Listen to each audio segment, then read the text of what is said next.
یوم عاشورہ 10 محرم الحرام کی فضیلت، اگرچہ یہ میدان کربلا اور حضرت حسین رضی اللہ عنہ کی شہادت کے اعتبار سے مشہور ہے، لیکن اس کی اہمیت اور فضیلت وہ پہلے سے ثابت ہے۔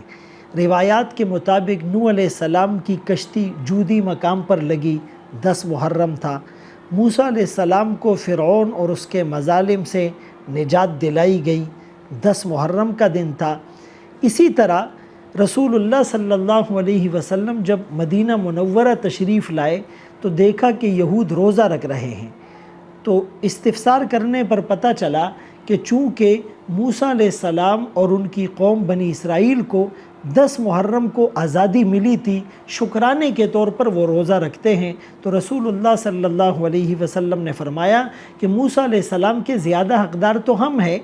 تو ہم بھی روزہ رکھیں گے، لیکن یہود کی مخالفت کی وجہ سے اگر اگلے سال میں زندہ رہا تو 9 کا روزہ بھی رکھوں گا۔ ایک نقطہ یہ سمجھ لیں کہ روزہ رکھنا عبادت ہے، لیکن اس عبادت میں بھی یہود کی مخالفت کا اور ان کی مشابہت سے بچنے کا حکم دیا گیا، لا تشبہوا بالیہود والنصارى، اور آپ صلی اللہ علیہ وسلم نے فرمایا من تشبہ بقوم فہو منہم، جو جس قوم سے مشابہت اختیار کرے گا انہی میں سے اس کا شمار ہوگا۔ تو عام معاملات جو عبادت نہیں ہیں اور جس کا شریعت سے ثبوت بھی نہیں ہے، ہم اس میں یہود و نصارہ کی مخالفت کریں گے تو کتنا بڑا گناہ اور کتنا بڑا وبال ہے۔ وَإِذَا رَأَيْتَ الَّذِينَ يَخُوضُونَ فِي آيَاتِنَا فَأَعْرِضْ عَنْهُمْ حَتَّى يَخُوضُوا فِي حَدِيثٍ غَيْرِهِ، اور ایک مقام پر فَلَا تَقْعُدْ بَعْدَ الذِّكْرَى،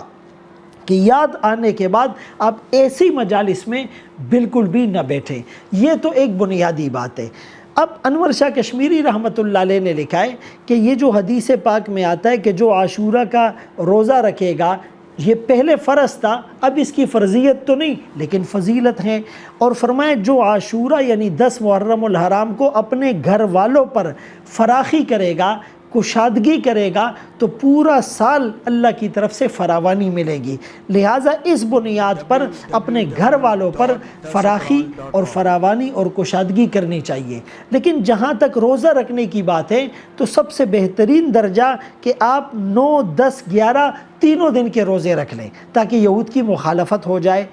دوسرا درجہ یہ ہے کہ آپ 9 یا 10 کا یا 10 یا 11 کا روزہ رکھ لیں، یہ اس سے کم درجہ ہے۔ اور آخری درجے کی صورت یہ ہے کہ اگر کسی کو 2 روزے رکھنا دشوار ہو تو وہ کم از کم 10 کا ضرور رکھے۔ اگرچہ بعض فقہا علماء نے صرف 10 کے روزے کو مکروہ تنزیہی قرار دیا، اس بنا پر کہ آقا کی چاہت تھی کہ مخالفت کرو اور میں زندہ رہا تو میں 9 کا روزہ رکھوں گا، لیکن دوسری طرف جو آقا نے خود صرف 10 محرم کا روزہ رکھا اور 9 یا 11 کا نہیں رکھا، تو اس بنیاد پر اس کو ناجائز نہیں قرار دیا جا سکتا۔ کم از کم درجے میں صرف 10 کا روزہ بھی رکھا جا سکتا ہے، اور ایک مسلمان وہ کبھی بھی یہود کی مشابہت کی وجہ سے یہ روزہ نہیں رکھ رہا، رسول اللہ صلی اللہ علیہ وسلم کے فرمان کی وجہ سے، آپ کے عملی طور پر خود 10 کے روزہ رکھنے کی وجہ سے یہ روزہ رکھ رہا ہے۔ اسی لیے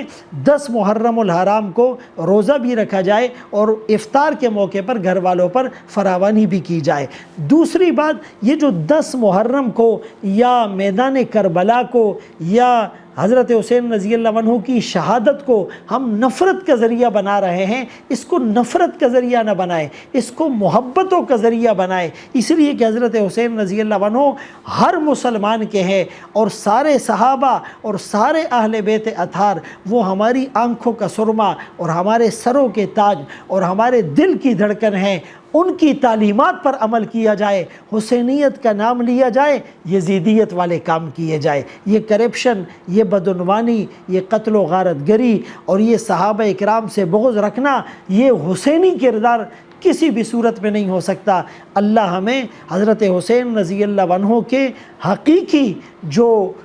نقش قدم پہ چلنے والے ہیں ان میں شامل فرمائے۔ سوشل میڈیا پر سب سے قدیم اور سب سے ریلائبل برانڈ درسقرآن.com